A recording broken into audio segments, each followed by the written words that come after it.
ನನಗೆ ಬರಬೇಕಾದ್ರೆ ರೋಡಲ್ಲಿ ಹುಲಿ ಇದ್ದಾವೆ ಅಂತ ಬೋರ್ಡ್ ನೋಡಿದ್ನಲ್ಲ, ಅದು ನೋಡಿದಾಗ್ಲಿಂದ ಸ್ವಲ್ಪ ಏನೋ ಟೆನ್ಷನ್ನು.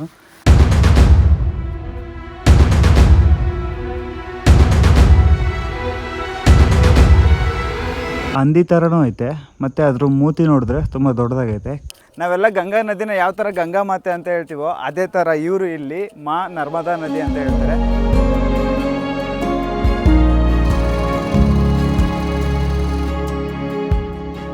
ಸೇಮ್ ನನಗೆ ಅದು ಕಾಶಿಲಿದ್ದಂಗೆ ಐತೆ ನೋಡಿ, ಎಷ್ಟು ಚೆನ್ನಾಗಿ ಪೇಂಟಿಂಗ್ಸ್ ಎಲ್ಲ ಹಾಕಿದ್ದಾರೆ.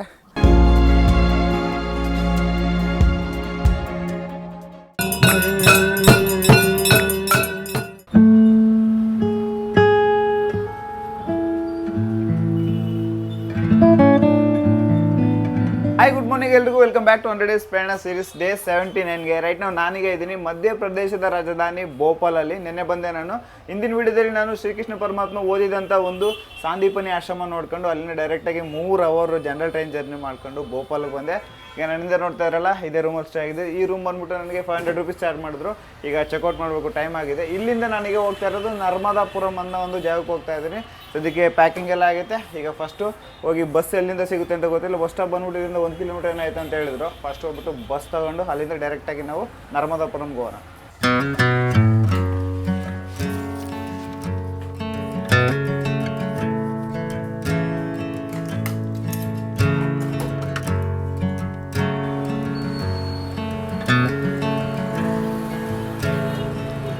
ಯಾವುದೋ ಬಸ್ ಸ್ಟಾಪ್ ಬಂತು, ಪ್ರೈವೇಟ್ ಬಸ್ ಸ್ಟಾಪ್ ಅನ್ಕೊಂತೀನಿ ಇದು. ಬಟ್ ಮಧ್ಯಪ್ರದೇಶದ ರಾಜಧಾನಿ ಭೋಪಾಲಲ್ಲಿ ಬಸ್ ಸ್ಟಾಪ್ ಈ ಥರ ಐತೆ ಅಂದರೆ ಮೇ ಬಿ ಇದು ಪ್ರೈವೇಟ್ ಬಸ್ ಸ್ಟ್ಯಾಂಡ್ ಅನ್ಕೊಂತೀನಿ. ಗೌರ್ಮೆಂಟ್ ಬಸ್ ಸ್ಟ್ಯಾಂಡ್ ಚೆನ್ನಾಗಿರ್ಬೋದು, ನನಗೆ ಗೊತ್ತಿಲ್ಲ. ಬಸ್ ಆಲ್ರೆಡಿ ಬಂದು ನಿಂತೈತೆ. ಇದೇ bus Narmadapuram. Next go. Bus ಎಲ್ಲ ಫುಲ್ ಖಾಲಿ ಐತೆ.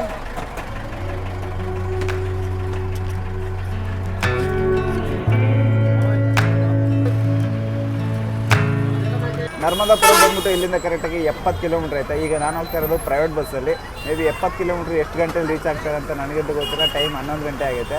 ಯಾಕಂದರೆ ಎಲ್ಲ ಕಡೆ ಸ್ಟಾಪ್ ಕೊಟ್ಕೊಂಡು ನಿಧಾನಕ್ಕೆ ಹೋಗ್ತಾ ಇರುತ್ತೆ. ಫುಲ್ಲು ಟ್ರಾಫಿಕ್ ಅಪ್ಪ. ಇಲ್ಲಿ ಸಿಗ್ನಲೇ ಇಲ್ಲ. ಮೇಯ್ನು ನೋಡಿದ್ದು ಸಿಟಿ ಸೆಂಟರಲ್ಲಿ ಒಂದು ಸಿಗ್ನಲ್ ಕಾಣಿಸ್ತಾ ಇಲ್ಲ. ಓಡಾಡ್ತಾ ಇದ್ದಾವೆ ಗಾಡಿಗಳು.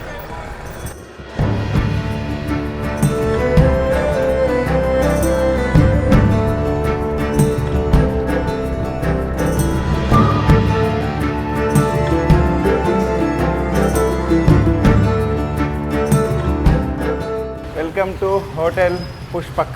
ನಾನು ಹಿಂದೆ ನೋಡ್ತಾ ಇರಲ್ಲ, ಇದೇ ಹೋಟೆಲಲ್ಲೇ ನಾನು ಇವತ್ತು ಸ್ಟೇ ಆಗ್ತಾ ಇರೋದು. ಸದ್ಯಕ್ಕೆ ಈಗ ಸ್ವಲ್ಪ ಹೊತ್ತು ಫ್ರೆಶ್ ಆಗಿಬಿಟ್ಟು ಮತ್ತೆ ಈಗ ನಾನು ಡೈರೆಕ್ಟಾಗಿ ನರ್ಮದಾ ನದಿ ಘಾಟ್ ಹತ್ರ ಹೋಗ್ತಾ ಇದ್ದೀನಿ. ಅದೇನೋ ಘಾಟ್ ಹೆಸರು ಮರ್ತೋಗಿದ್ದೀನಿ, ಅಲ್ಲಿಗೆ ಹೋಗ್ತೀನಿ. ಸಾಯಂಕಾಲ 6 ಗಂಟೆಗೆ ಅಲ್ಲಿ ಆರತಿ ನಡೆಯುತ್ತೆ. ಸೊ ಆ ಆರತಿನ ಮಿಸ್ ಮಾಡಬಾರ್ದಂತೆ.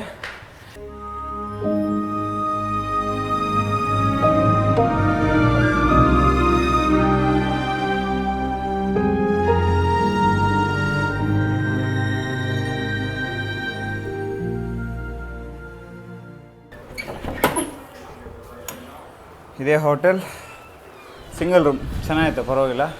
ನಾನೀಗ ಬಂದಿರೋದು ಭೂಪಾಲಿಂದ ಸುಮಾರು 70 ಕಿಲೋಮೀಟರ್ ದೂರದಲ್ಲಿರೋ ನಮ್ಮ ಭಾರತದ ಅತ್ಯಂತ ಪವಿತ್ರ ನದಿಗಳಲ್ಲಿ ಒಂದಾದ ನರ್ಮದಾ ನದಿಯ ಘಾಟ್ ಹತ್ರ.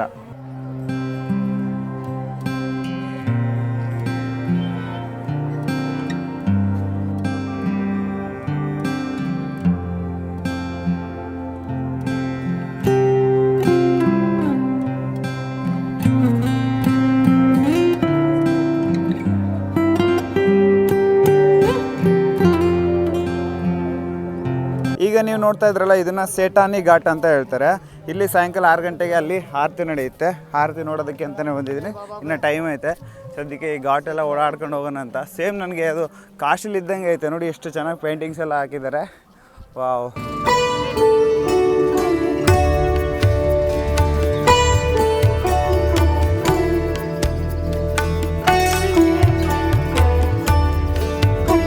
ಮತ್ತು ಈಗ ನೋಡ್ತಾ ಇದ್ರಲ್ಲ, ಶ್ರೀಕೃಷ್ಣ ಪರಮಾತ್ಮ ಗೋವರ್ಧನಗಿರಿ ಪರ್ವತನ ಎತ್ತಿದಂಥ ಒಂದು ಪೇಂಟಿಂಗ್ ಹಾಕಿದ್ದಾರೆ ಇಲ್ಲಿ.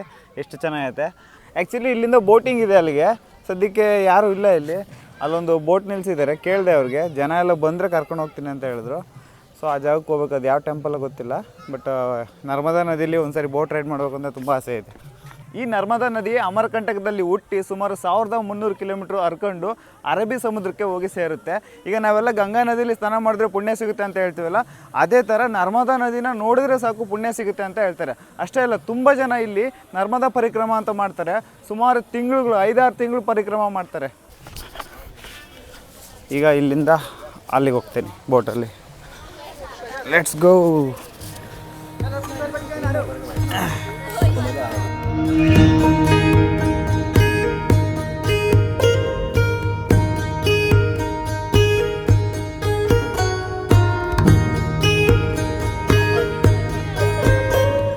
ಗೈಸ್, ಬೋಟ್ ಹೋಗ್ತಾ ಐತೆ, ನನಗೆ ಗೊತ್ತಿಲ್ಲ, ಹೋಗ್ತಿಲ್ಲ ಅಂದ್ಕೊಂಡೆ, ನಿಧಾನಕ್ಕೆ ಮೂವ್ ಆಗ್ತಾ ಇದೆ ನೋಡಿ.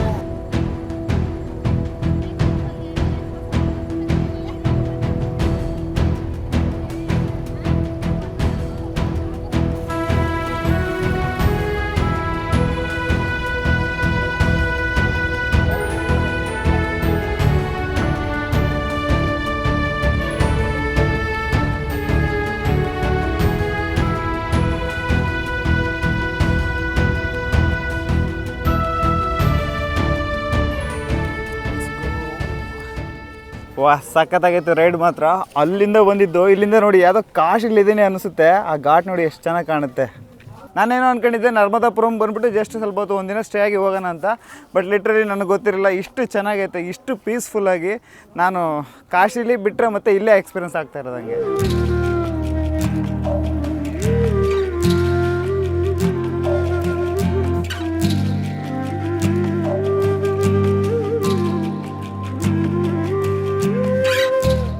ನಾವೆಲ್ಲ ಗಂಗಾ ನದಿನ ಯಾವ ಥರ ಗಂಗಾ ಮಾತೆ ಅಂತ ಹೇಳ್ತೀವೋ ಅದೇ ಥರ ಇವರು ಇಲ್ಲಿ ಮಾ ನರ್ಮದಾ ನದಿ ಅಂತ ಹೇಳ್ತಾರೆ.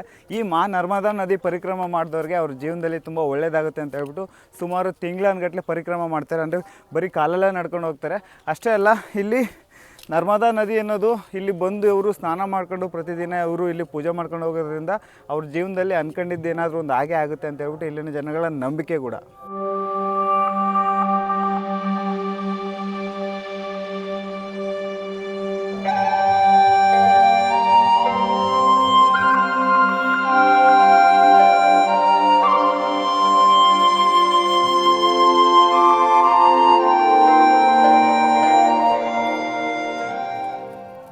ವಾವ್ ಗಾಯ್ಸ್, ಫೈನಲಿ ಬೋಟ್ ಬರ್ತೈತೆ.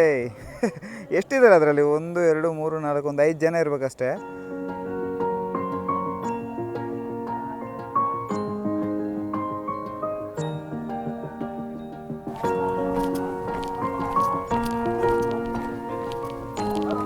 ಚಲೋ,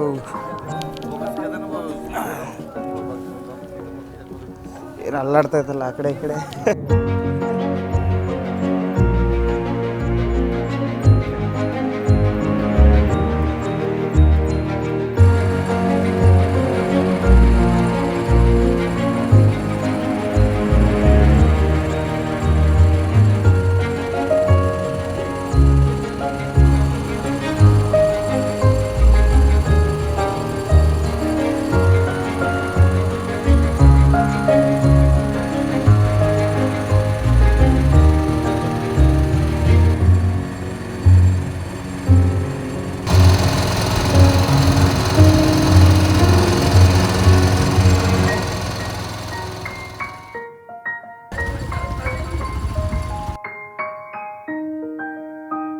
ಸಕ್ಸಸ್ಫುಲ್ಲಾಗಿ ಬೋಟ್ ರೈಡ್ ಕಂಪ್ಲೀಟ್ ಆಯಿತು. ಈಗ ಆರತಿ ನೋಡೋದಕ್ಕೆ ಹೋಗ್ತಾ ಇದ್ದೀನಿ. ಇನ್ನೊಂದು 1 ಅವರಲ್ಲಿ ಸ್ಟಾರ್ಟ್ ಆಗುತ್ತೆ ಆರತಿ. ಜಸ್ಟ್ ಬೋಟ್ ರೈಡು 50 ರೂಪಾಯಿ ಅಷ್ಟೇ ಹೋಗಿ ಬರೋದಕ್ಕೆ. ತುಂಬ ಕಮ್ಮಿ ಪ್ರೈಸಲ್ಲೇ ಕರ್ಕೊಂಡು ಹೋಗ್ಬಿಡ್ತಾರೆ. ಗೈಸ್, ಇಲ್ಲಿ ಹುಡುಗರೇನೋ ಮಾಡ್ತಾ ಇದ್ದಾರೆ ನೋಡಿ. ಅಯ್ಯೋ, ಏನಕ್ಕೆ ಹಿಂಗೆ ಹೇಳ್ತಾರೆ? ಅರೆ, ಏನು ಬರ್ತಾ ಇದೆ ಅದರಲ್ಲಿ? ಏನೋ ಹೂವು ಕಟ್ಟಿದ್ದಾರೆ, ಮುಂದೆ ದಾರ ಹಾಕಿ ಎಳಿತಾ ಇದ್ದಾರೆ.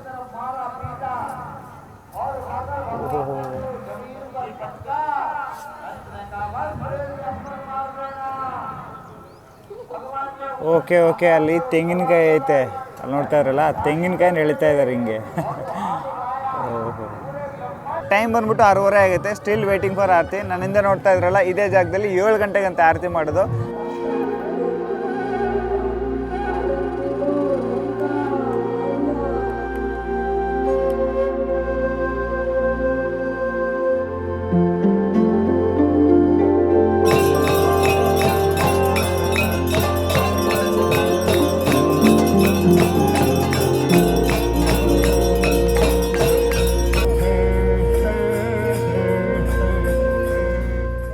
ಆರತಿ ಎಲ್ಲ ಆಯಿತು. ಶ್ರೀ ಮಹಾಕಾಲೇಶ್ವರನ ದರ್ಶನ ಮಾಡ್ಕೊಂಡು ಕೂಡ ಬಂದೆ. ಈಗ ಸ್ವಲ್ಪ ಹೊತ್ತು ಇಲ್ಲಿ ಘಾಟಲ್ಲಿ ಓಡಾಡಿ ಈಗ ನಾನು ರಿಟರ್ನ್ ಹೋಗ್ತೀನಿ. ಯಾಕಂದರೆ ಟೈಮ್ 8 ಗಂಟೆ ಆಗೈತೆ. ಈಗ ಸ್ವಲ್ಪ ಹೋಗಿ ಎಡಿಟಿಂಗ್ ಎಲ್ಲ ಮಾಡ್ಕೋಬೇಕು. ಬಟ್ ಪ್ರಶಾಂತವಾಗೈತೆ ಈಗ ನೋಡಿ. ಮತ್ತು ಅಲ್ಲಿ ದೇವಸ್ಥಾನದಲ್ಲಿ ಭಜನೆ ಎಲ್ಲ ಮಾಡ್ತಾಯಿದ್ದಾರೆ. ಇದೇ ಶ್ರೀ ಮಹಾಕಾಲೇಶ್ವರ ದೇವಸ್ಥಾನ ಆರತಿ ಆಗಿದ್ದು ಆ ಜಾಗದಲ್ಲಿ.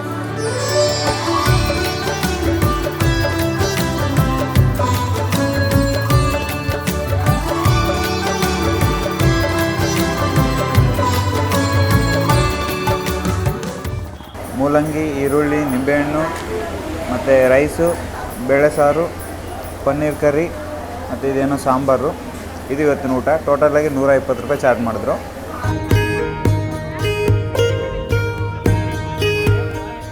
ಹಾಯ್, ಗುಡ್ ಮಾರ್ನಿಂಗ್ ಎಲ್ರಿಗೂ. ವೆಲ್ಕಮ್ ಬ್ಯಾಕ್ ಟು 100 ಡೇಸ್ ಪ್ರಯಾಣ ಸೀರೀಸ್ ಡೇ 8ಗೆ. ರೈಟ್ ನಾವು ನಾನೀಗ ನರ್ಮದಾಪುರಮಲ್ಲಿದ್ದೀನಿ. ನಿನ್ನೆ ನಾನು ನರ್ಮದಾಪುರಮಲ್ಲಿ ಸೇತಾನಿ ಘಾಟ್ ನೋಡಿಕೊಂಡು ಬೋಟಿಂಗ್ ಮಾಡಿಕೊಂಡು ಸಖತ್ತಾಗಿತ್ತು ಎಕ್ಸ್ಪೀರಿಯನ್ಸ್ ಓವರಾಲ್ ಆಗಿ.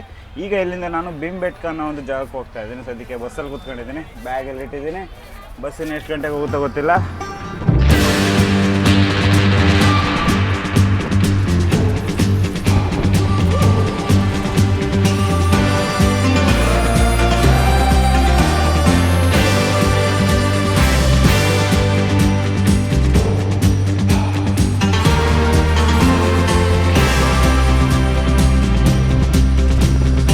Welcome to Bhimbetka main road. ಅಲ್ಲಿ ಬೋರ್ಡ್ ಹಾಕಿದ್ದಾರೆ, world famous monument Bhimbetka, highway treat Bhimbetka ಅಂತ ಹಾಕಿದ್ದಾರೆ. ಹಿಂಗೆ ಹೋಗ್ಬೇಕು. ಯಾವುದೋ ದೊಡ್ಡ ಬಸ್ಸೇ ಹೋಗಿ ಬರ್ತಾ ಇದೆ ಆಲ್ರೆಡಿ. ಓಕೆ ಗಾಯ್ಸ್, ನಾನೀಗ ಭೀಮ್ಬೆಟ್ಕ ಹತ್ರ ಹೋಗ್ತಾ ಇದ್ದೀನಿ. ಇಲ್ಲಿಂದ ಆಟೋ ಫೆಸಿಲಿಟಿ ಏನೂ ಇಲ್ವಂತೆ. ಯಾವುದೋ ಒಂದು ಬೈಕ್ ಮಾತಾಡ್ಕೊಂಡಿದ್ದೀನಿ. ಇವ್ರು ಬಂದ್ಬಿಟ್ಟು ನನಗೆ 100 ರೂಪಾಯಿ ಚಾರ್ಜ್ ಮಾಡಿದ್ರು. ಇಲ್ಲಿಂದ ಅಲ್ಲಿ ಬಿಟ್ಟು ಬರ್ತಾರಂತೆ. ಮತ್ತೆ ರಿಟರ್ನ್ ಬರಬೇಕು ಅಂತಂದರೆ ಎಕ್ಸ್ಟ್ರಾ 100 ರೂಪಾಯಿ, 200 ರೂಪಾಯಿ ಅಂತ ಹೋಗಿ ಬರೋದಕ್ಕೆ. ನೋಡ್ತೀನಿ, ಬರಬೇಕಾದ್ರೆ ಏನಾದರೂ ಬೇರೆ ಜುಗಾಡ್ ಮಾಡೋಣ. ಸದ್ಯಕ್ಕೆ ಈಗ ಬೈಕಲ್ಲೇ ಹೋಗ್ತೀನಿ. ಯಾಕಂತಂದರೆ ಎಷ್ಟು ದೂರ, ಕಿತ್ನಾ ಕಿಲೋಮೀಟರ್ ಭಯ್ಯ? 3 ಕಿಲೋಮೀಟರ್, 3 ಕಿಲೋಮೀಟರ್ ಐತಂತೆ. Let's C.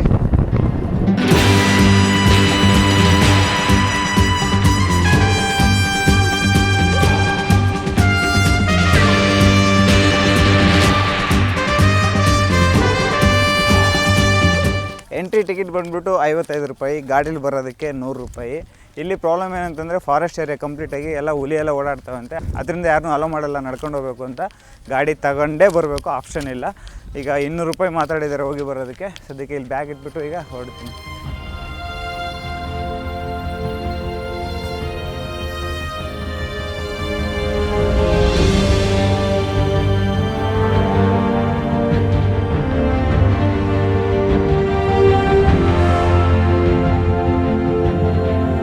ನಾನೀಗ ಬಂದಿರೋದು ಭೀಮ್ಬೆಟ್ಕ ಅನ್ನೋ ಒಂದು ಜಾಗಕ್ಕೆ. ಇದನ್ನು ರಾಕ್ ಶೆಲ್ಟರ್ ಆಫ್ ಭೀಮ್ಬೆಟ್ಕ ಅಂತ ಹೇಳ್ತಾರೆ.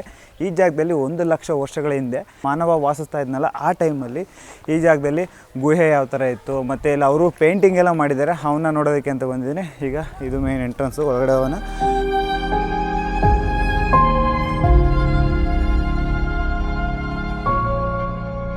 ಸ್ಟಾರ್ಟಿಂಗಲ್ಲೇ ನೋಡ್ತಾ ಇದ್ರಲ್ಲ, ಇದನ್ನು ಆಡಿಟೋರಿಯಂ ಕೇವ್ ಅಂತ ಹೇಳ್ತಾರಂತೆ. ಸುಮಾರು 39 ಮೀಟ್ರ್ ಉದ್ದ ಐತೆ.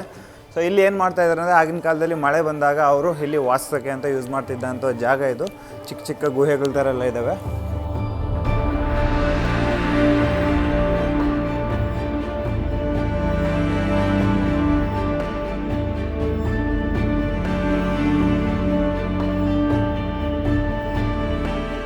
ಗೈಸ್, ಅಲ್ಲಿ ನೋಡ್ತಾ ಇದ್ರಲ್ಲ, ಸಾವಿರಾರು ವರ್ಷಗಳ ಹಿಂದೆ ಯಾವ ಥರ ಪೇಂಟಿಂಗ್ ಮಾಡಿದ್ದಾರೆ ಅಂತ.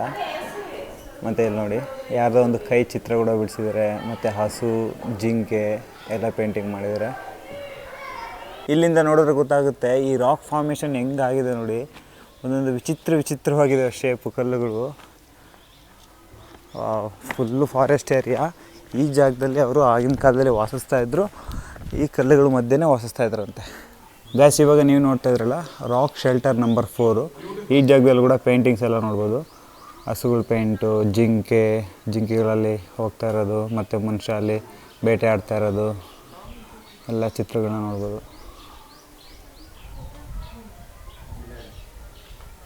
ಇನ್ನೂ ಸ್ವಲ್ಪ ಹತ್ತಿರದಿಂದ ನೋಡಿದ್ರೆ ನಮ್ಗೆ ಕಾಣಿಸುತ್ತೆ ಅಲ್ಲಿ ಯಾವ ರೀತಿ ಪ್ರಾಣಿಗಳನ್ನ ಬೇಟೆ ಆಡ್ತಾಯಿದ್ರು ಅಂತ ನೋಡ್ಬೋದು.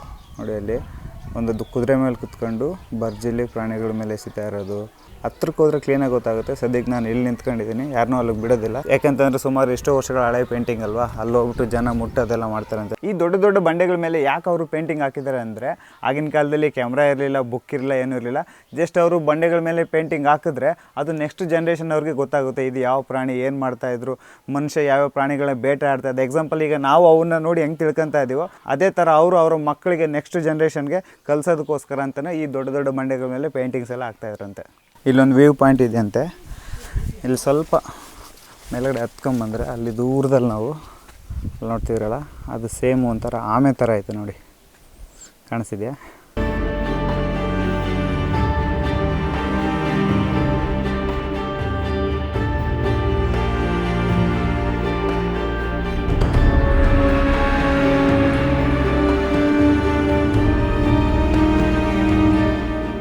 Shelter number 8. ಇಲ್ಲೇನೈತೆ, ಗುಹೆ ಇದ್ದಂಗೆ ಐತೆ ಇದು. ಹೋ, ಇಷ್ಟೇ ಐತೆ ಅಷ್ಟೇ. Wow, rock shelter number 8 ಇದೇನಂತೆ. ಓ ಮೈ ಗಾಡ್, ಎಷ್ಟು ಚೆನ್ನಾಗೈತಿ ಇಲ್ಲಿ.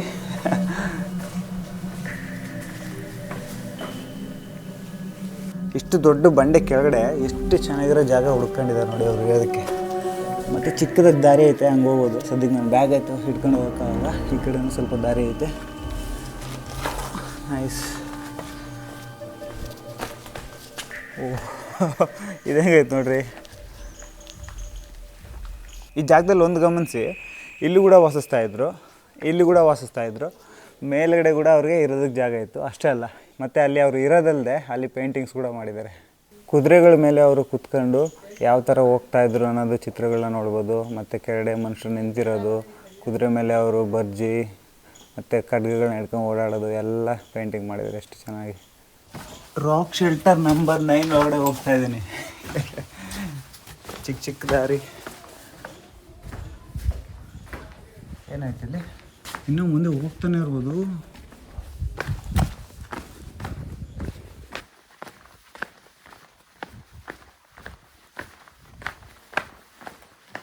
ಇದು ಬಂದ್ಬಿಟ್ಟು ಶೆಲ್ಟರ್ ನಂಬರ್ 15. ಇಲ್ಲಿ ಯಾರು ಬರೋಲ್ಲ, ಆಲ್ಮೋಸ್ಟ್ ಅವರೆಲ್ಲ ಹತ್ತಲಿಂದ ಹಂಗೆ ಹೊರಟೋಗ್ತಾರೆ.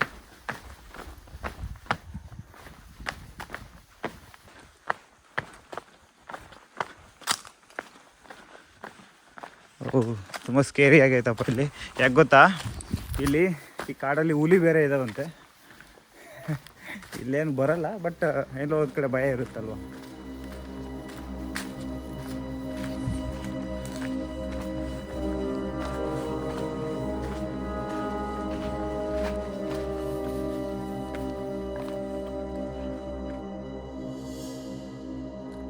ಗೈಸ್, ಇವಾಗ ನೀವು ನೋಡ್ತಾ ಇದ್ರಲ್ಲ, ಇದನ್ನು ಮಶ್ರೂಮ್ ರಾಕ್ ಅಂತ ಹೇಳ್ತಾರೆ. ಸೇಮ್ ಅಣಬೆ ಇದ್ದಂಗೆ ಇರುತ್ತಂತೆ.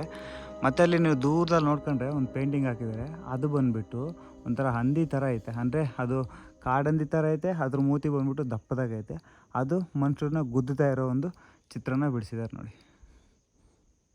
ನನಗೆ ಬರಬೇಕಾದ್ರೆ ರೋಡಲ್ಲಿ ಹುಲಿ ಇದ್ದಾವೆ ಅಂತ ಬೋರ್ಡ್ ನೋಡಿದ್ನಲ್ಲ, ಅದು ನೋಡಿದಾಗ್ಲಿಂದ ಸ್ವಲ್ಪ ಏನೋ ಟೆನ್ಷನ್ನು. ಇಲ್ಲಿ ನೋಡಿ, ಇಲ್ಲಿನ ಸೈಲೆನ್ಸೇ ಸ್ವಲ್ಪ ನಮಗೆ ಭಯ ಬೀಳಿಸುತ್ತೆ. ಇಲ್ಲಿ ಯಾರು ಬರೋಲ್ಲ ಈ ಕಡೆ. ಆಲ್ಮೋಸ್ಟ್ ನಾನು ಎಂಡಿಗೆ ಬಂದಿದ್ದೀನಿ. ಎಲ್ಲ ಮೇಲಿಂದ ಹಂಗೆ ಹೊರಟೋಗ್ತಾರೆ.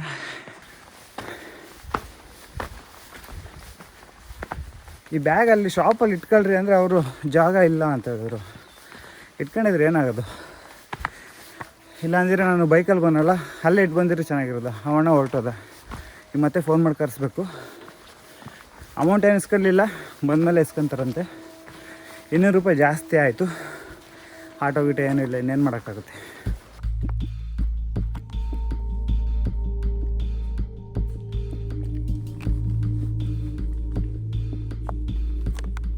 ಇಲ್ಲಿ ಮೇಯ್ನು ಶೆಲ್ಟರ್ ಅಂದರೆ ಒಂಥರ ಅವರು ವಾಸಕ್ಕೆ ಇದ್ದಿದ್ದ ಜಾಗ ನೋಡ್ಬೋದು, ಆಮೇಲೆ ಪೇಂಟಿಂಗ್ಸ್ನ ನೋಡ್ಬೋದು ಅಷ್ಟೇ. ಇಲ್ಲಿ ಇನ್ನೇನು ನೋಡೋದಕ್ಕೆ ಅಂದರೆ ಎಕ್ಸಾಂಪಲ್ ನಾವು ಆಗಿನ ಕಾಲದಲ್ಲಿ ಮನುಷ್ಯರು ಯಾವ ಥರ ವಾಸಿಸ್ತಾಯಿದ್ರು ಅನ್ನೋದನ್ನ ತಿಳ್ಕೊಬೇಕು ಅಂತಂದರೆ ಈ ಥರ ಪ್ಲೇಸ್ಗೆ ವಿಸಿಟ್ ಮಾಡಬೇಕು. ಇಲ್ಲೇನು ಒಳ್ಳೆ ವ್ಯೂ ಪಾಯಿಂಟ್ ಇರುತ್ತೆ, ಸಖತ್ತಾಗಿರುತ್ತೆ ಅಂತ ಎಕ್ಸ್ಪೆಕ್ಟ್ ಮಾಡಿ ಬರಬಾರ್ದು. ಜಸ್ಟ್ ಒಂದು ಇನ್ಫಾರ್ಮೇಷನ್ಗೋಸ್ಕರ, ನಾಲೆಡ್ಜ್ಗೋಸ್ಕರ ಬರಬೇಕು. ಇನ್ನು ಕೊನೆಯದಾಗಿ ಈ ಜಾಗದಲ್ಲಿ ಅವರು ಯಾವ ರೀತಿ ಪೇಂಟಿಂಗ್ ಮಾಡ್ತಾಯಿದ್ರು ಮತ್ತು ಅವ್ರು ಯಾವ ರೀತಿ ಆಹಾರ ಮಾಡ್ಕೊಂಡು ತಿಂತಾಯಿದ್ರು ಅನ್ನೋದನ್ನ ಜಸ್ಟ್ ಒಂದು ಇವರೇ ಬೊಂಬೆಗಳ ಥರ ಮಾಡಿ ಕುಂಡ್ರಿಸಿದ್ದಾರೆ, ಅದನ್ನು ನೋಡ್ಬೋದು. ಇದು ಬಂದ್ಬಿಟ್ಟು ರಾಕ್ ಶೆಲ್ಟರ್ ನಂಬರ್ 1. ಇಲ್ಲಿ ಈ ಥರ ಮಾಡಿದ್ದಾರೆ. ನಾನು ಇಷ್ಟೊತ್ತು ಅಂಗಾಸಿ ಹೋಗಿ ಸುತ್ತ ಹಾಕ್ಕೊಂಡು ಇಲ್ಲಿಗೆ ಬಂದಿದ್ದೀನಿ. ಈಗ ಇನ್ನು ಈ ಜಾಗದಲ್ಲಿ ಒಂದು ದೇವಸ್ಥಾನ ಐತಂತೆ, ಅದು ಬಂದ್ಬಿಟ್ಟು ದುರ್ಗಾದೇವಿ ದೇವಸ್ಥಾನ.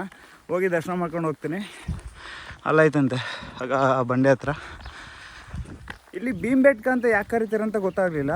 ಇಲ್ಲೆಲ್ಲೂ ಅಲ್ಲಿ ಬೋಟ್ಸ್ ಇದ್ದಾವೆ, ಅದರಲ್ಲೇನು ಹೇಳಲಿಲ್ಲ. ಬಟ್ ಯಾರೋ ನಾನು ಯಾವುದೋ ಇನ್ಫಾರ್ಮೇಷನ್ ಪ್ರಕಾರ ಇಲ್ಲಿ ಲೋಕಲವ್ರು ಕರೀತಾರಂತೆ ಭೀಮ್ಬೆಟ್ಕ ಅಂತ.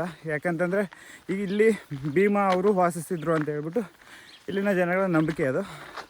ನನಗಂತೂ ಎಕ್ಸಾಕ್ಟಾಗಿ ಗೊತ್ತಿಲ್ಲ ಯಾಕೆ ಭೀಮ್ಬೆಟ್ಕ ಅಂತ ಕರೀತಾರೆ ಅಂತ. ಇಲ್ಲಿ ಎಲ್ಲ ಓಕೆ, ಎಂಟ್ರಿ ಫೀಸ್ ತಗೊತಾರೆ ಮತ್ತು ಕಾಡಲ್ಲಿ ಯಾರು ಓಡಾಡೋಂಗಿಲ್ಲ ಅಂತ ತುಂಬ ಸ್ಟ್ರಿಕ್ಟ್ ರೂಲ್ಸ್ ಎಲ್ಲ ಹೇಳ್ತಾರೆ. ಆದರೆ ಇದಕ್ಕೇನು ಮಾಡಬೇಕು ನೋಡಿ, ಎಷ್ಟು ಪ್ಲಾಸ್ಟಿಕ್ ಹಾಕಿದರೆ ಟೂರಿಸ್ಟ್ಗಳಿಗೆ ಹೇಳ್ಬೋದಲ್ವ, ಇಲ್ಲಾಂದರೆ ಡಸ್ಟ್ಬಿನ್ ಇಡ್ಬೋದಲ್ವ. ಇಟ್ಟರೆ ಅಟ್ಲೀಸ್ಟ್ ಈ ಬಾಟ್ಲು ಕವರ್ ಎಲ್ಲ ಒಂದು ಹತ್ರ ಹಾಕ್ತಾರೆ ನೋಡಿ. ಕಂಪ್ಲೀಟಾಗಿ ಇಲ್ಲಿಂದ ಇಷ್ಟಾಗಲ್ಲ ಬರೀ ಕಸನೇ ಐತೆ. ಬೇರೆ ನಾವು ಹಿಂಗೆ ಮಾಡಬಾರ್ದು. ಯಾಕಂತಂದ್ರೆ ಇಲ್ಲಿ ಯಾರು ಕ್ಲೀನ್ ಮಾಡ್ತಾರೆ ಮತ್ತೆ, ಅದು ಇಂಥ ಫಾರೆಸ್ಟ್ ಏರಿಯಾದಲ್ಲಿ. ಸಿಟಿಲಾದರೂ ಬೆಳಗ್ಗೆ ಹೊತ್ತು ಯಾವುದೋ ಒಂದು ವ್ಯಾನ್ ಬರುತ್ತೆ, ಬಂದು ತಗೊಂಡೋಗುತ್ತೆ. ಇಲ್ಲಿ ಬಂದು ಕ್ಲೀನ್ ಮಾಡೋದು ಯಾರೂ ಇಲ್ಲ ನೋಡಿ. ಎಷ್ಟು ಕಸ ಐತೆ ನೋಡೋದಕ್ಕೆ ಬೇಜಾರಾಗುತ್ತೆ.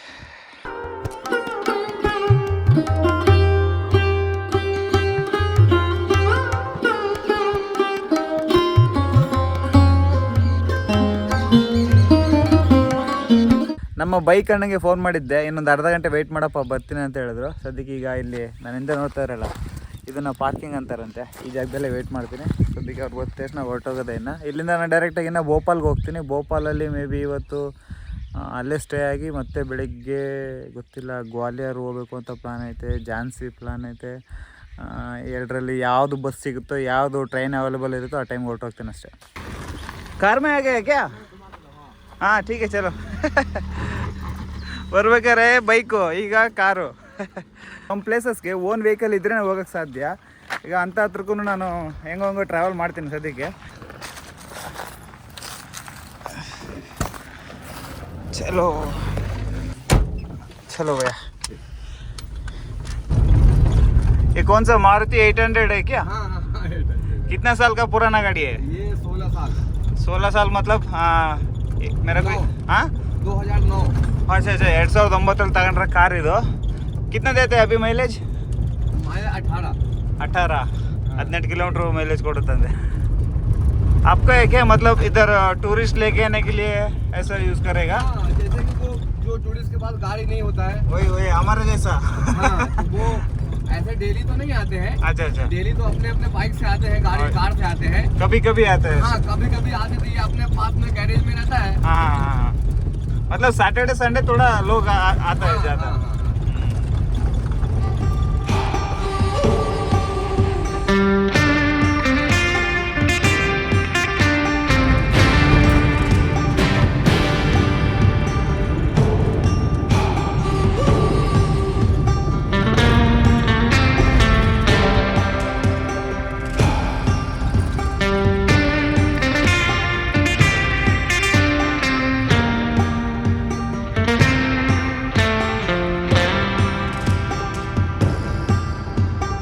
धन्यवाद, थैंक यू. आपका नाम? रुस्तम अंसारी. हाँ, रुस्तम अंसारी. रुस्तम अंसारी. ठीक है, ಸಾರಿ, ಥ್ಯಾಂಕ್ ಯು. ಆ್ಯಕ್ಚುಲಿ ನಮ್ಮ ಪ್ಲಾನ್ ಬಂದ್ಬಿಟ್ಟು ಗ್ವಾಲಿಯರ್ಗೆ ಹೋಗಬೇಕು ಅಂತ ಅಂದ್ಕೊಂಡಿದ್ದೆ ಬೆಳಿಗ್ಗೆ. ಇವತ್ತು ಭೋಪಾಲಲ್ಲಿ ಒಂದು ಹೋಟೆಲ್ ತಗೊಂಡು ಸ್ಟೇ ಆಗಿ ಬೆಳಿಗ್ಗೆ ಹೋಗೋಣ ಅಂತ ಅಂದ್ಕೊಂಡಿದ್ನಲ್ವಾ. ಸೊ ಟೋಟಲಾಗಿ ಡಿಸ್ಟೆನ್ಸ್ ಬಂದ್ಬಿಟ್ಟು ಭೋಪಾಲಿಂದ ಗ್ವಾಲಿಯರ್ಗೆ 400 ಕಿಲೋಮೀಟ್ರು. ಸೊ ಜರ್ನಿ ಮಾಡಿದ್ರೆ ನಾಳೆ ಬೆಳಿಗ್ಗೆ ಸುಮಾರು ಒಂದು ಹಾಫ್ ಡೇ ಜರ್ನಿಲೇ ಹೊರಟೋಗುತ್ತೆ. ಅದಕ್ಕೆ ನೋಡೋಣ, ಟ್ರೈನ್ ನೋಡಿದೆ, ಟ್ರೈನ್ ಇರಲಿಲ್ಲ. ಸದ್ಯಕ್ಕೆ ಯಾವುದೋ ಬಸ್ ಬುಕ್ ಮಾಡ್ಕೊಂಡಿದ್ದೀನಿ. ಇಲ್ಲಿಂದ 400 ಕಿಲೋಮೀಟ್ರ್. ಈಗ ಟೈಮ್ 7 ಗಂಟೆ ಆಗೈತೆ. ಈಗ ಹತ್ತಿದ್ರೆ ನಾನು ಬೆಳಿಗ್ಗೆ ಇಳಿತೀನಿ ಎಷ್ಟು ಗಂಟೆಗೆ? ಕರೆಕ್ಟಾಗಿ 6 ಗಂಟೆಗೆ ಇಳಿತೀನಿ. ಸೊ ಆರಾಮಾಗಿ ಗ್ವಾಲಿಯರೆಲ್ಲ ಎಕ್ಸ್ಪ್ಲೋರ್ ಮಾಡ್ಬೋದು. ಸೊ ಅದು ನನ್ನ ಪ್ಲಾನು. ಸದ್ಯಕ್ಕೆ ಈಗ ನೋಡ್ತಾ ಇದ್ರಲ್ಲ, ಇದೇ ನನ್ನ ಬಸ್, ಸ್ಲೀಪರ್ ಬಸ್ಸು. ಈ ಕಡೆ ಫುಲ್ ಎಲ್ಲ ಓಪನ್ ವಿಂಡೋ. ಇದೊಂದು ಕ್ಲೋಸ್ ಮಾಡ್ಕೋಬೋದು, ಕರ್ಟನ್ ಐತೆ. ಓಕೆ, ಯಾಕೆಂತಂದರೆ ಈಗ ಇಲ್ಲಿ ನೈಟ್ ಸ್ಟೇ ಆಗೋದಕ್ಕಿಂತ ಆರಾಮಾಗಿ ಜರ್ನಿ ಮಾಡೋದೇ ಬೆಸ್ಟ್ ಅನ್ನಿಸ್ತು. ಸೊ ಮತ್ತೆ ನಾಳೆ ಜರ್ನಿ ಮಾಡೋಕ್ಕಾಗ್ತಿಲ್ಲ ನನ್ನ ಕೈಲಿ. ಈಗ ಸ್ವಲ್ಪ ಊಟ ಮಾಡಿಕೊಂಡು ಈಗ ಬಂದು ಕುತ್ಕೊಂಡಿದ್ದೀನಿ. ಎಷ್ಟು ಗಂಟೆಯಿಂದ ಗೊತ್ತಾ ನಾನು ವೆಯ್ಟ್ ಮಾಡ್ತಾ ಇರೋದು? ಸಾಯಂಕಾಲ 4 ಗಂಟೆಯಿಂದ ವೆಯ್ಟ್ ಮಾಡ್ತಾಯಿದ್ದೀನಿ ಈ ಬಸ್ಗೆ. ಹೀಗೆ ಬಂದಿದ್ದು. ಹೊರಗಡೆ ತೋರಿಸ್ತೀನಿ ನೋಡಿ ಹೆಂಗೈತೆ ಅಂತ. ಹೋ ಇದು ಬಸ್ಸು. ಇಲ್ಲಿ ಸ್ಲೀಪರ್ ಅಲ್ಲ, ಇದು ಸಿಟ್ಟಿಂಗು. ಈ ಕಡೆ ಇರೋದು ಮಾತ್ರ ಸ್ಲೀಪರ್ಸು. ಮೇಲ್ಗಡೆ ಸ್ವಲ್ಪ ಒಂದು ಐತೆ. ಆಯಿತಾ. ಇನ್ನು ಡೈರೆಕ್ಟಾಗಿ ನಾನು ಗ್ವಾಲಿಯರಲ್ಲಿ ಸಿಗ್ತೀನಿ ನಾಳೆ. ಈ ವಿಡಿಯೋ ನಿಮ್ಗೆ ಏನಾದರೂ ಇಷ್ಟ ಆಗಿದ್ರೆ ಗೈಸ್ ಒಂದು ಲೈಕ್ ಶೇರ್ ಸಬ್ಸ್ಕ್ರೈಬ್ ಮಾಡಿ. ನೀವ್ಯಾರಾದ್ರೂ ನನ್ನ ಇನ್ಸ್ಟಾಗ್ರಾಮಲ್ಲಿ ಫಾಲೋ ಆಗಿಲ್ಲ ಅಂದರೆ ಫಾಲೋ ಆಗಿ, ಸೇಮ್ ಅರುಣ್ ಟ್ರಾವೆಲ್ ಸ್ಟೋರೀಸ್ ಅಂತ. ಅಲ್ಲಿ ನನ್ನ ಡೈಲಿ ಅಪ್ಡೇಟ್ ಇರುತ್ತೆ. ನಿಮ್ಗೆ ಏನಾದರೂ ನನ್ನ ಡೈಲಿ ಅಪ್ಡೇಟ್ ನೋಡಬೇಕು ಅಂತಂದರೆ ಸೊ ಅಲ್ಲಿ ಫಾಲೋ ಆಗಿ. ಸಿಗೋಣ ಮತ್ತೆ ನೆಕ್ಸ್ಟ್ ವಿಡಿಯೋದಲ್ಲಿ ಎಲ್ಲರಿಗೂ ಟಾಟಾ, ಟೇಕ್ ಕೇರ್.